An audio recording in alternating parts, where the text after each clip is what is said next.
Log on to cjp.org.in for legal resources and more information on your rights on arrest. What happens when one is arrested? Sometimes, even without one's prior knowledge. What if you are a woman? And what safety protocols you can take? What is cognizable and non cognizable offense? What happens after the arrest has been made?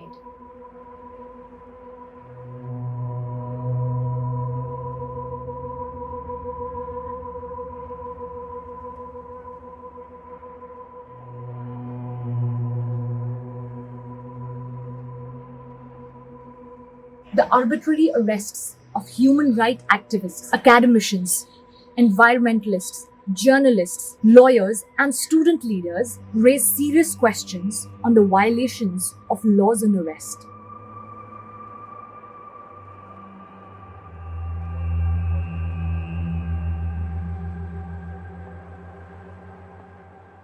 Is it absolutely necessary for the police to arrest an accused as soon as the complaint has been lodged? Do the police need a warrant? Do police always arrest all accused in criminal cases lodged at police stations? Section 41 to 60 of Chapter 5 of CRPC deal with arrests of people and procedures to be followed. There are two types of offences: cognizable and non-cognizable. Cognizable offences are the ones where a person can be arrested without a warrant from the court. Section 41(1)(b) provides a checklist for the police officer to see whether an arrest is absolutely necessary to prevent such person from committing any further offense, to prevent such person from tampering with the evidence in any manner, to prevent such person from threatening or inducing a witness to the crime. Section 41(1) states that the police may arrest if someone commits a cognizable offense in presence of the police officer. If credible information is received that someone has committed an offense with a punishment of more than 7 years, they are a proclaimed offender by the state. They are found possessing stolen property. They obstruct a police officer in his duty. They attempt to escape custody.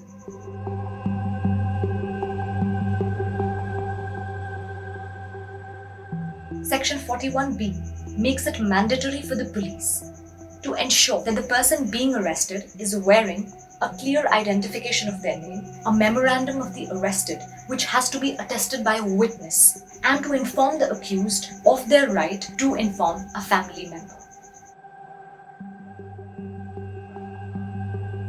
If the accused is a woman, her submission to custody shall be presumed.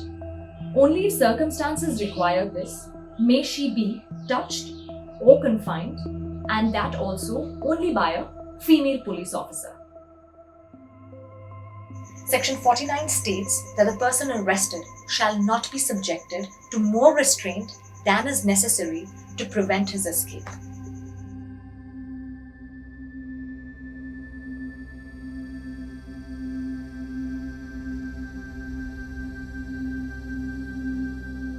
More often, these steps are not followed, the arrestee being subject to medical examination by a medical officer every 48 hours during the time of their detention.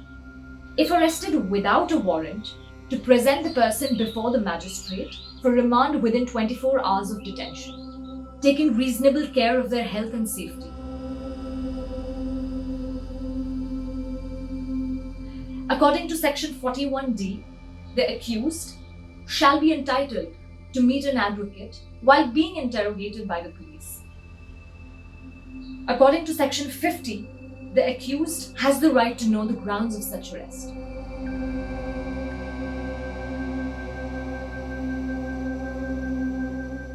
In Joginder Kumar versus State of UP 1994 SCC 4-260, the Supreme Court held, except in heinous offences, an arrest must be avoided if a police officer issues notice to a person to attend the station house and not to leave the station without permission. In DK Basu versus West Bengal, the Supreme Court further said, a police control room should be provided at all district and state headquarters, where information regarding the arrest and the place of custody of the arrestee shall be communicated by the officer causing the arrest within 12 hours of effecting the arrest. Knowledge is power. This power can prevent exploitation. The absence of punitive measures of police arrest when they violate the law has created an overall culture of immunity. Do we let them get away with it because we do not know our rights on arrest? Know your rights on arrest.